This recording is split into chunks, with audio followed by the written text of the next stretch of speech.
This morning was the very first time that I ever sat down and watched Top Gun, and I ordered it off of Vudu, and I ordered the 4K version. So, needless to say, I got the best fully immersive experience. And what I can say about the first Top Gun is it's a terrible film. I didn't like it at all. The really good things about Top Gun were definitely the piloting and the flying of the jets and the cinematography and all of that. That stuff was remarkably well done. But the problem with the first Top Gun was that that was made as like a tertiary plot point. The main plot point in the first Top Gun was a bunch of romances and friendships, which, don't get me wrong, Tom Cruise is Maverick and his friend Goose, their friendship was actually a big highlight of the first Top Gun. But everything else outside of the flying and their friendship was just god awfully, terribly done. The writing was atrocious in the first Top Gun. The direction was just really shoddy and all over the place. Honestly, it was also very boring and tedious for me to sit the whole way through it. I kept dozing off a couple times because there just wasn't anything interesting in that film. With the minimal kind of story that they had in it, the story was terrible. The main focus was just a romance overshadowing the flying and the mission and the practicing and all of that. A Top Gun film should be the main focus of the flying and the testing and the practicing and the missions. So if I were to give the first Top Gun an official rating of mine, I'd probably give it at most a 4 out of 10.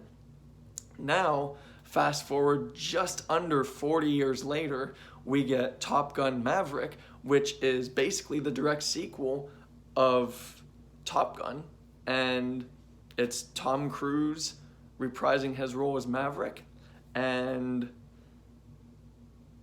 a bunch of new actors and actresses' faces reprising pre-existing characters. And the best thing I can say about Top Gun Maverick is the cinematography and the flying, still 10 out of 10s. Still remarkably well done, especially when you put them together. Remarkable. The story, there's actually a bit more story in this one, in that it's still linked to like relationships here and there, but the main story is Tom Cruise's Maverick. You know, it's just under 40 years later, and his former buddy Goose, his son, is all grown and he's in the Air Force and the Navy, and they just kind of have their own dynamic story. And then there's also, and Goose's son is played by Miles Teller. Then there's also Penny, who is played by Jennifer Connelly. And this is just a side note, but a couple weeks ago was the very first time I ever watched Requiem for a Dream. I'm still processing all of that story in my head. So seeing Jennifer Connelly for the first time in Top Gun Maverick since watching Requiem for a Dream, kind of bizarre. But either way, she did a really good job in her performance. The thing I did like about Top Gun Maverick was that the romance story was nowhere near the main show. It's there, and it's not overshadowed by much of anything around it. It's just not the main focus, and that's what I really loved and appreciated about Top Gun Maverick. Now, Top Gun Maverick, in my personal opinion, they kind of gave some homage to the 80s and 90s kind of filmmaking, and they also spruced up the filmmaking with modern day filming.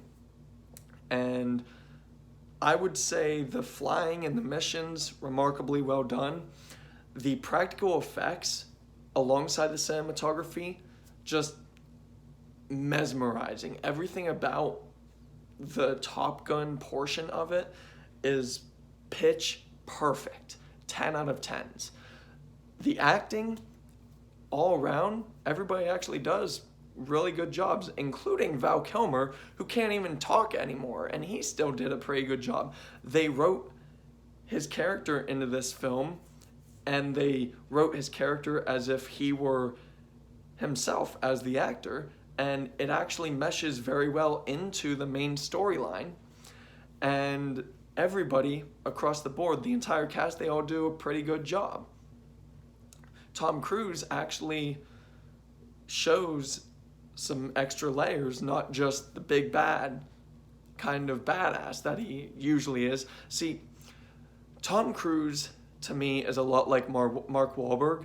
The difference is Tom Cruise actually has layers when he needs to show them. A great example would be the film Magnolia. But Tom Cruise is an action star, and even when he's action starring it up, he is still a remarkable actor, and that's why I do really enjoy seeing Tom Cruise and his films. Overall, for me, this still wasn't the greatest film of all time, and the reason for that is because, like I said, they pay homage to the 80s and 90s kind of filming and bring in modern day kind of filming, but at the same time, the story and the plotting for the story is still kind of based around how the first Top Gun was made. And I didn't really like that there were so many references, not just to the first one, which that's fine, but there were so many references to the good old days. Not in the writing or anything, just the way it was made, the way it was filmed. The intro, I believe, is actually a stronger intro than that of the first one. Sure, it's a copy-paste pretty much, but it's just done better.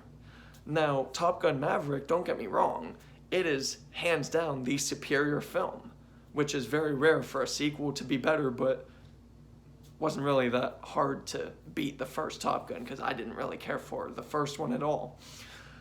So, overall for me, I don't want to be too harsh on this film because it's actually pretty enjoyable, but at the same time, it's a bit overlong, which the first Top Gun was extremely overlong feeling, and that was only like an hour and 42 minutes or something. This one is exactly 2 hours, and there was just a couple scenes in the middle of it that were kind of just lollying around.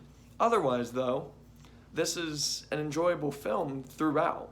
I felt fully immersed through this film, and I would say 80 to 90% of this film is based around the flying and the missions and the practicing, and I really enjoyed that aspect of the story.